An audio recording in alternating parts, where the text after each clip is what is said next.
Well, good afternoon. Hope you guys aren't asleep yet, but we still have a few more guys, so we're ready to get going. And so first, yes, perfect. Well, my name is Mark Keiga Yokoyama, and I'm currently with Wagner now, but prior to that, I used to be in the Liberal Studies core program. And so thank you so much for Dean Mostov for coming along. And at the same time, I'd just like to thank Beth Haymaker, Dr. Pataki, and at the same time Vasuki for all your support and actual contribution into doing this project. Unlike the rest of what you have seen so far, what you'll notice in my presentation is that I have no data, no images, or direct quotes. And the reason to this is something that I'll explain down the road, but at the same time, I just wanted to let you know, since it'll just be around 5 words every slide. Well, first of all, I just wanted to also mention the reason why I decided to title this presentation to be Human Rights for a Sustainable Future. Since in approaching the issue that I was dealing with, I first have to introduce you to the organization that I had the opportunity to volunteer with. And that will be the... There we go. It's an NGO called Human Rights Now. It's internationally located. We have one of their headquarters in New York City as well. But I was able to work as a volunteer with the actual team in Tokyo. However, at the same time, I was also allowed to go off-site and work alongside my own people in Fukushima, Japan. And in terms of the work that I was able to do there, I was able to focus on one point, which is the extent of refugee rights in Fukushima.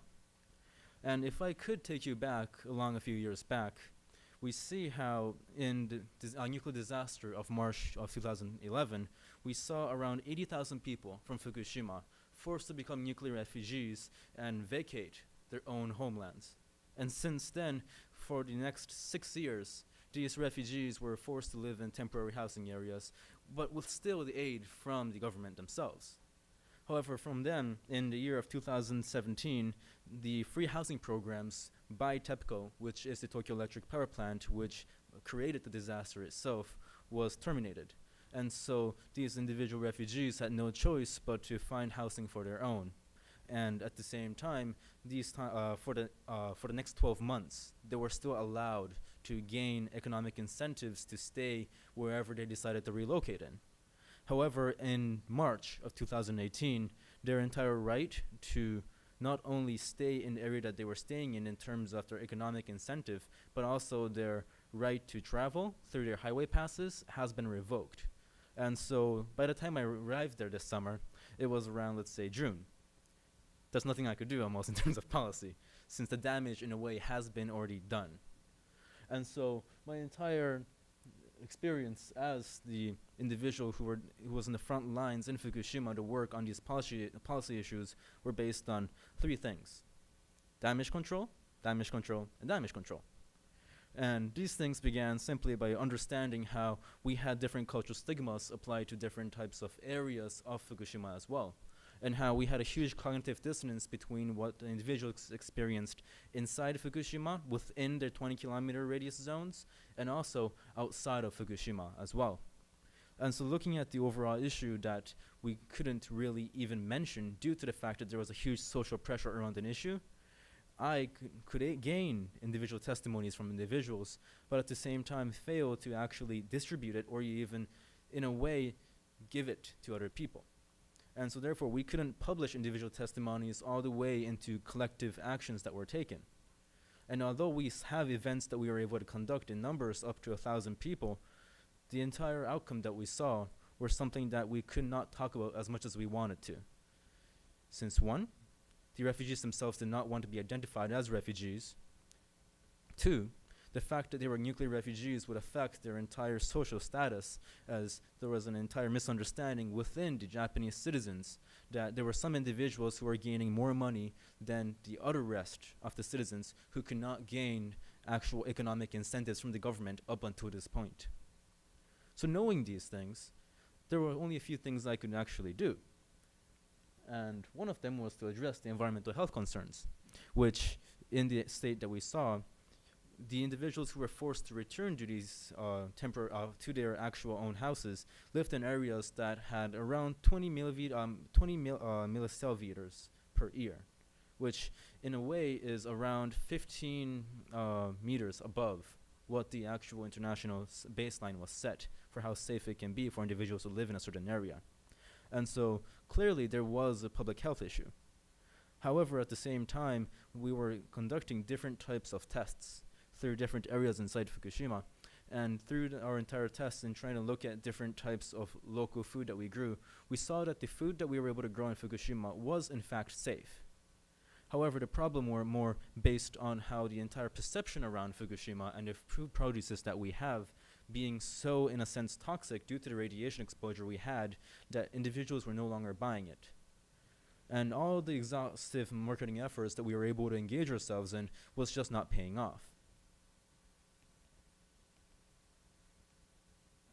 And so that's the exact moment when I saw the limitation of policy and how the intervention that we can do through the government itself is limited when it comes to not only shaping a narrative, but also looking at the ways that we can actually reach out to our own citizens.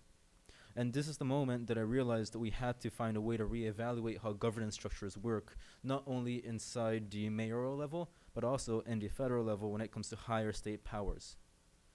In most of the countries that we were able to so far look into through this fellowship, we see how we can rely on the international human rights law and different types of national laws that set and refer into the actual human rights context of the issues that we see. However, in countries where speaking out itself is almost considered to be a social crime, it's hard to even testify for your own case. And that is exactly the reason why, when we come to looking into the way that we are to structure our entire cultural system into addressing the issues that we have, we must find a bottom-up approach in terms of reforming what we already have.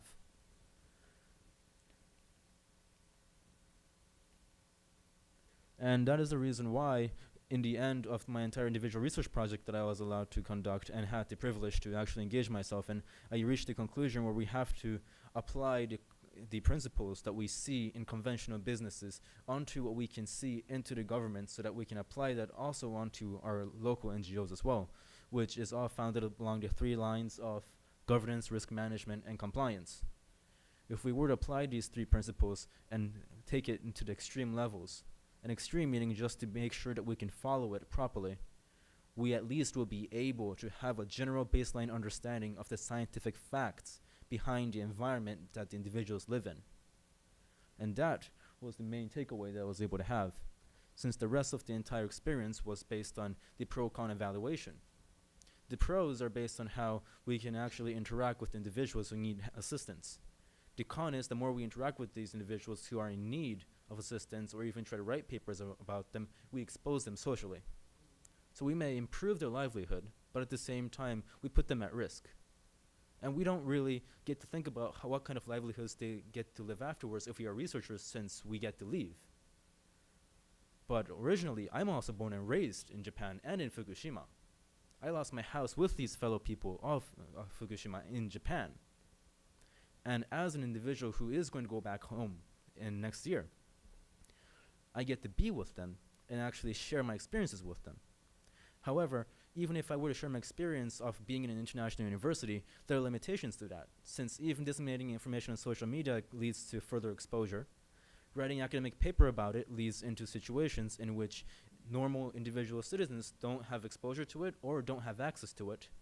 And whenever we can make any sort of social event through artistic movements, which I have been engaging in for the past around 8 years and also had the opportunity to engage myself in this year, we see a problem where we think about it for 1 second and then it just goes away.